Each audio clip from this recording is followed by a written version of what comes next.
A la oposición, chicos. Así que estemos un cachito más atentos, les pido por el amor de Dios.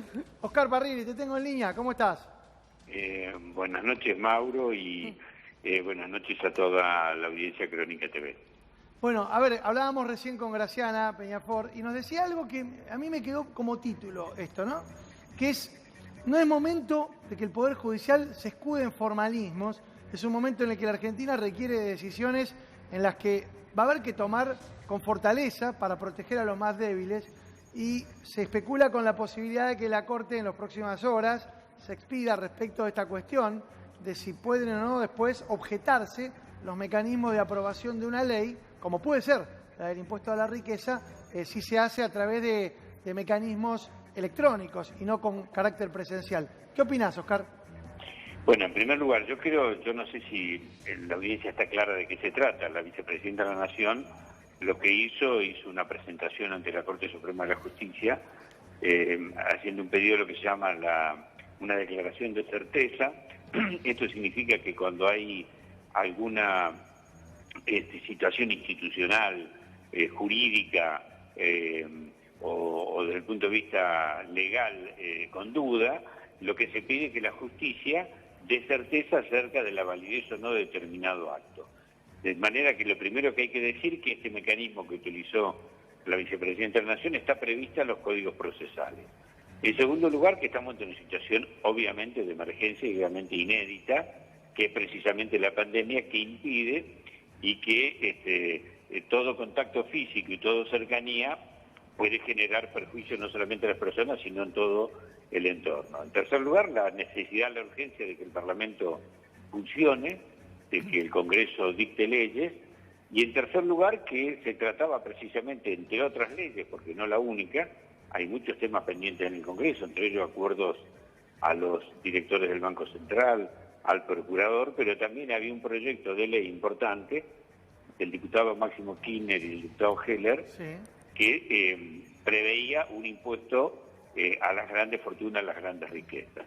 En función de esto, y cuando se comenzó a hablar la posibilidad de que se sesione por videoconferencia, comenzaron a aparecer en los medios mediáticos más grandes, bueno, concretamente, digamos, Clarín y La Nación, y los periodistas que siempre siguen la línea editorial de ellos, a plantearse que esta ley podía ser declarada inconstitucional porque se utiliza un mecanismo no previsto expresamente en el reglamento. No me vas a hacer creer a mí que Clarín y La Nación están defendiendo los intereses de las grandes riquezas de la Argentina. A mí no, ¿eh? No, la de ellos también, obviamente, y como siempre lo hicieron. Pero bueno, frente a esto, es que precisamente la presidenta lo que intenta hacer es dar certeza.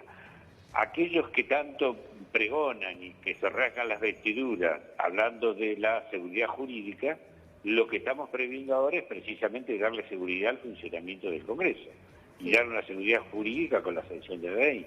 Oscar, que finalmente esa ley se termina sancionando, que no aparezca ningún juez suelto por ahí, que hay lamentablemente muchos todavía, con una medida cautelar declarando inconstitucional la ley y que la ley no se puede aplicar. Y el impuesto obviamente no se pueda cobrar. Oscar, buenas noches. Ana Sicilia te saluda. Mencionaste así al pasar al procurador, me quedo obviamente con el procurador interino Eduardo Casal, manifestó que no era competencia originaria de la Corte, ¿no? Manifestarse respecto de la declaración de certeza de Cristina Fernández. ¿Cómo tomaste eso? Bueno, como de quien viene, obviamente, no esperaba otra cosa. Primero, no olvidemos quién es Eduardo Casal.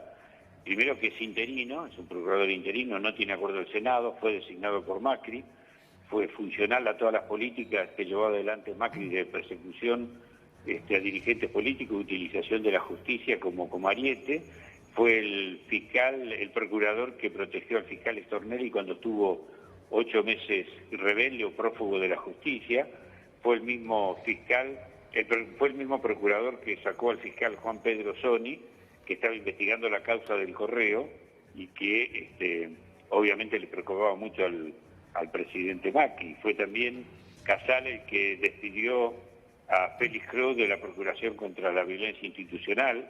También aprobó el procesamiento al fiscal Gonella, que es el procurador contra el lavado de activos. De manera que todo su accionar, en el año y pico que estuvo en funciones, porque él viene después de reemplazar a Gil Carbó cuando lo obligan a renunciar, tuvo claramente una política a favor del macrismo, a favor del PRO, a favor de los grupos concentrados y a favor de toda la política que defienden los grupos económicos, ¿no? De manera que a mí no me llamó para nada la atención la postura de Eduardo Casal. Parrilli, ¿cómo le va? Ernesto Díaz le habla.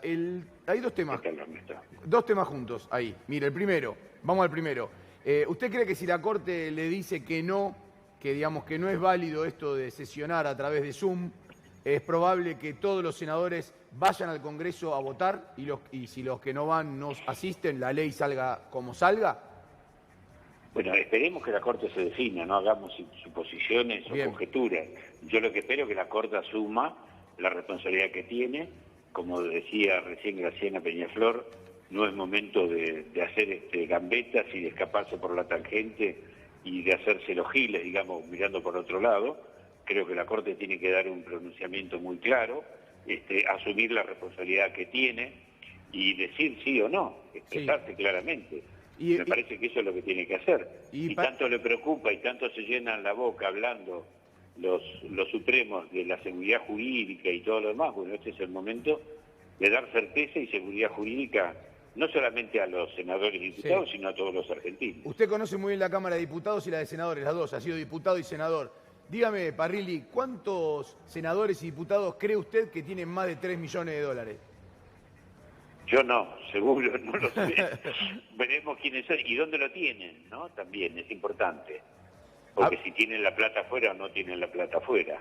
Eso me parece que también es un dato no menor, ¿no? Porque a mí me parece que todo argentino que tiene la plata bien ganada está muy bien y hay que felicitarlo, no es un delito tener dinero, sino en todo caso el delito será cómo lo tuvo.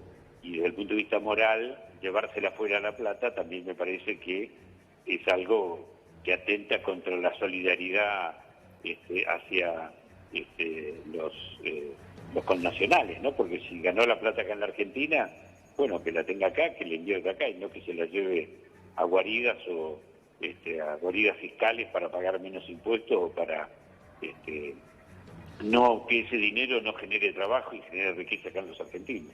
Recién, buenas noches, Parrilli, recién nos planteaba Graciana Peñaflor esta posibilidad de que alguno de los jueces de la Corte, que eventualmente pudiera tener un patrimonio de 3 millones de dólares o superior incluso, debiera excusarse.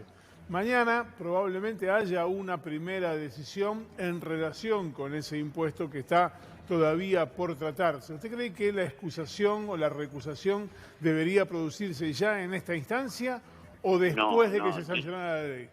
No, de ninguna manera. ¿Por qué se van a excusar? Entonces cualquier ley de impuestos tampoco la pueden tratar ellos. Bueno, de hecho, la propia y Corte... además, primero que no está el proyecto establecido. Segundo, si es una ley de carácter general, si fuera una ley de carácter particular que lo afecta particularmente, entonces sí debería excusarse. Pero si es una ley de carácter general, no veo el motivo por el cual se tenga que excusar. No es una ley para él, es una ley en general. En segundo lugar, que el pedido para sesionar no es para tratar un proyecto, es para sesionar. Reitero, hay muchos proyectos de ley y hay trámites pendientes de acuerdos de funcionarios del Banco Central, del Procurador, despachos de comisión que se están tratando. La oposición ha pedido que se analicen los DNU que firmó el presidente Alberto Fernández durante el tema de la pandemia, lo cual nosotros no tenemos inconveniente que se haga, de manera que lo que estamos pidiendo es el funcionamiento institucional del Congreso, entre ellos sancionar leyes y entre ellos posiblemente esta ley que puede afectar a determinadas fortunas, ¿no? A determinadas personas que tengan esa fortuna. Bien, muchas gracias, Parrilli, por esta comunicación.